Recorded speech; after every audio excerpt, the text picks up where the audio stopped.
हमने वैदिक मत की एक नवीन शाखा का प्रारंभ किया है जिसे शलक संप्रदाय के नाम से प्रचलित किया गया है। इसे शलक धर्म भी कहा जाएगा। यह संप्रदाय वैज्ञानिक प्रमाण, तर्क एवं धर्म के सिद्धांतों के आधार पर रचा हुआ, निर्मित किया हुआ एक नवीन मत है। यह मत वैदिक मत के पूर्णतः अनुरूप निर्मित किया गया है। शलक संप्रदाय का मुख्य तत्व या कारक है पुनर्जन्म। पुनर्जन्म के सिद्धांत के अनुसार संसार और जीवात्मा के जो जो आचरण, अनुभव और सुख दुख के कर्म परिणाम के सिद्धांत हैं, उन पर शोध करके शलक धर्म की स्थापना की जा रही है। यह मत वर्तमान में काल्पनिक तौर पर संपूर्ण पृथ्वी पर पाए जाने वाले समस्त मनुष्यों का संप्रदाय है। संसार में पाए जाने वाले सभी संप्रदायों का विलीनीकरण कर बनाया गया ऐसा संगठन जो संसार के प्रत्येक मनुष्य के लिए समान रूप से उपयोगी है। इस संगठन के आने से हिंदू, मुस्लिम, सिख, ईसाई, यहूदी, जैन, बौद्ध या अन्य किसी भी संप्रदाय के लोग इसमें समाहित होकर एक नवीन कुटुंब का निर्माण करते हैं। यह संप्रदाय पूर्णतः वास्तविक और प्रमाणित तथ्यों पर आधारित है। इस संप्रदाय में आने या धर्मांतरित होने के लिए किसी भी व्यक्ति को धन, बल, लोभ, लालच आदि अनैतिक कार्य को किए बिना परिवर्तित किया जाएगा, बल्कि इस संप्रदाय के ज्ञान मात्र से ही संसार के सभी मनुष्य इस मत में सम्मिलित होने के लिए विवश होंगे, क्योंकि इस मत में मनुष्य को वह सब कुछ प्राप्त होगा जो उसकी आवश्यकता, इच्छा और उद्देश्य है। इस मत में पूरे विश्व के जीव, जिसमें मनुष्य के अतिरिक्त अन्य प्रजातियां भी आती हैं, उन सभी के अधिकारों का ध्यान रखा गया है। सभी को धर्म के अनुसार व्यवहार किया जाना सुनिश्चित किया गया है। और मैं यह स्पष्ट करता चलूं कि धर्म 3 तत्वों से मिलकर बना है। पहला तत्व कर्तव्य, दूसरा तत्व न्याय और तीसरा तत्व है सामाजिक व्यवस्था, जिसको हम भविष्य में अधिक विस्तार के साथ समझेंगे। शलक संप्रदाय मनुष्य के 100% दुखों को समाधान करने के लिए एक उपक्रम भी है। कोई भी मनुष्य किसी भी प्रकार से दुखी ना रहे, यही इस धर्म का मूल है। इस मत की मान्यता और क्रियाकलाप ही ऐसे हैं कि कोई व्यक्ति इसमें आकर दुखी हो ही नहीं सकता। मनुष्य के साथ अन्य जीव जंतु भी इस मत के विधान से सुखी होंगे। शलक संप्रदाय के मुख्य कार्य।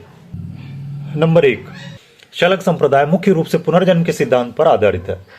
इस सिद्धांत में जिन जिन कारकों का योगदान है उन सभी को स्वीकार किया गया है।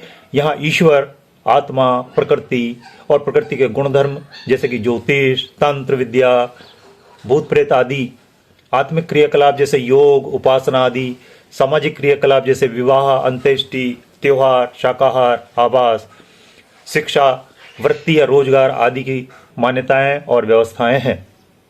स्वर्ग नरक का अस्तित्व किसी तारे पर होना, ईश्वर का कहीं आसमान में होना, अवतारवाद, पैगंबरवाद, मूर्ति पूजा आदि को अंधविश्वास मानकर अस्वीकृत किया गया है। दूसरा, पूरे संसार में जितने भी धर्म, मत, पंथ, मजहब आदि हैं, उनको तर्क और प्रमाणों और पुनर्जन्म के अनुभवों के अनुसार व्यवस्था देकर सभी प्रकार के अंधविश्वासों को दूर किया गया है और संसार की वास्तविकता को प्रत्यक्ष और प्रमाणों के आधार पर लोगों के सामने रखा गया है। क्योंकि अंधविश्वास सभी मतों में और सभी मजहबों में है, इसलिए सभी मतों और मजहबों के अनुयायियों को इस विषय में जागृत कर सम्मिलित और विलित किया जाना इसका एक उद्देश्य है। तीसरा बिंदु है नए और धार्मिक समाज का पुनर्गठन करना। वर्तमान में इसका एक उद्देश्य रखा गया है। सभी संप्रदायों को शलक संप्रदाय में विलय कर एक प्रतिष्ठित और सत्य मान्यताओं वाले समाज की स्थापना करना, संप्रदाय की स्थापना करना, सही सही मान्यताओं को प्रतिष्ठित कर धर्म की स्थापना किया जाना। अगला बिंदु है शलक संप्रदाय के विस्तार हेतु हर जगह ऐसी समितियों का गठन करना जो लोगों के जीवन की परिस्थितियों का अध्ययन करें और मनुष्य समाज के सुख दुख का विवरण रखें। अगला बिंदु है इस संप्रदाय के अत्यधिक विस्तार हेतु वक्ताओं की खोज करना, निर्माण करना, वक्ताओं को वास्तविक घटनाओं से और तर्क और प्रमाणों का ज्ञान कराना और समाज में उस ज्ञान का प्रचार प्रसार करना तात्कालिक उद्देश्य है। संसार की जितनी भी ज्ञान की पुस्तकें हैं उनको समझना, वैज्ञानिक दृष्टि व तर्क के अनुसार जो सत्य और उपयोगी प्रतीत होती है उसको ग्रहण करना, और जो असत्य या अनुपयोगी प्रतीत होता है उसको समाज से हटाकर ऐसे समाज का निर्माण करना जो पूर्णतः दोष विहीन हो। अगला बिंदु है सभी मनुष्यों की समृद्धि हेतु परस्पर भ्रातृत्व निर्मित कर पारस्परिक सहयोग से योजनाओं का निर्माण करना, उससे निर्धनता समाप्त करना, समृद्धि का विकास करना, सुख सुविधाओं का समुचित प्रबंध करना, यह शलग मत का एक अन्य कार्य है। प्रत्येक दुख के कारण पर विश्लेषण करना और संसार के सभी दुखों का 100% दुखों का शमन करना और सुखों की वृद्धि करना, इसका एक अन्य उद्देश्य है और यह संभव भी है। उपासना के उपक्रम करना, यहां स्पष्ट कर दूं कि उपासना के भी 3 विभाग हैं। जैसे कि मैंने ऊपर कहा है कि धर्म के 3 विभाग हैं, वैसे उपासना के भी 3 विभाग हैं।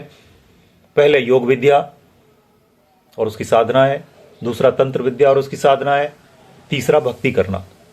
इस विषय में हम भविष्य में और अधिक चर्चा करेंगे। शलग मत में साधनाएं, शलग मत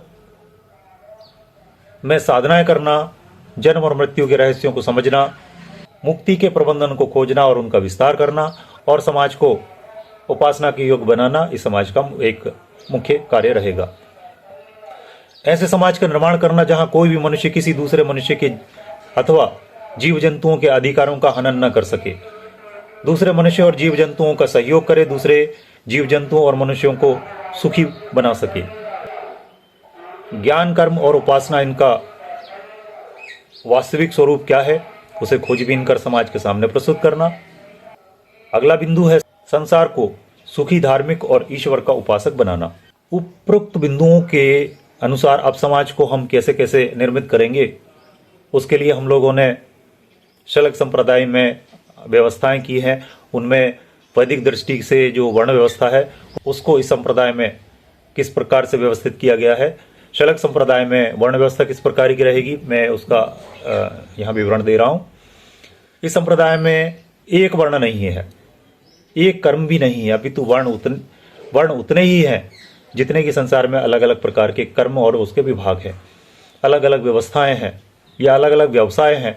यह धन प्राप्ति के जितने भी उपाय हैं उतने ही वर्ण हैं। पूर्ण विभाग बौद्धिकता के अनुसार ऊपरी और निचले भी हो सकते हैं। बुद्धि से किए गए वाले कर्मों को हम सर्वोत्तम मानेंगे, भूमि से प्राप्त किए गए कर्मों को मध्यम और शरीर से प्राप्त किए गए वर्ण निम्न मानेंगे। शलग संप्रदाय में आश्रम व्यवस्था भी है। इस संप्रदाय में वैदिक मत में 4 आश्रमों की व्यवस्था है, इस संप्रदाय में 5 आश्रमों की व्यवस्था है।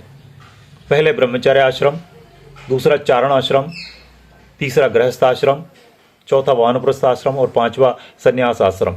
हम इन आश्रमों के ऊपर अलग से जानकारी देंगे और बाद में भविष्य में इस पर विस्तार से चर्चा भी की जाएगी। शलग संप्रदाय में जो सामान्य तौर पे भोजन की व्यवस्था है उससे अलग सामाजिक व्यवस्था ये रहेगी। शलग संप्रदाय में भोजन के रूप में भोजनालय की व्यवस्था रहेगी। वो इस तरह से हम उसको व्यवस्थित करते हैं कि घरों में छोटे मोटे खान पान को छोड़कर कोई भी व्यक्ति, स्त्री या पुरुष भोजन बनाने के लिए या खाने के लिए नियमित कार्य न करके भोजनालय में ही भोजन करेंगे। सारे संसार में सभी मनुष्यों को उपलब्ध होने योग्य भोजन हेतु स्थान स्थान पर भोजनालय की व्यवस्था है। इस संप्रदाय में कोई भी व्यक्ति कभी भी भूखा नहीं रहे। इस संप्रदाय के द्वारा बनाए गए भोजनालय में भोजन की व्यवस्था रहे और कोई व्यक्ति जाकर निःशुल्क भोजन भी कर सकता है, परंतु निःशुल्क भोजन करने के परिणाम स्वरूप किसी न किसी प्रकार से उसे परिश्रम अवश्य करना पड़ेगा। शलग संप्रदाय में शिक्षा की व्यवस्था किस तरह से रहेगी?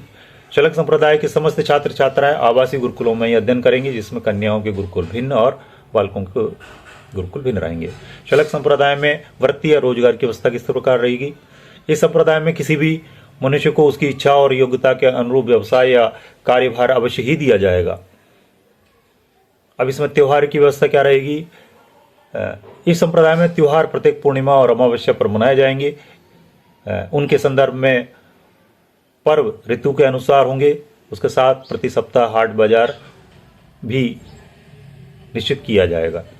अब हाट बाजार किस प्रकार होगा? सप्ताह के अनुसार अलग अलग नगरों में अलग अलग दिवसों में हाट बाजार की व्यवस्था रहेगी, जिस प्रकार की अभी वर्तमान में होती है।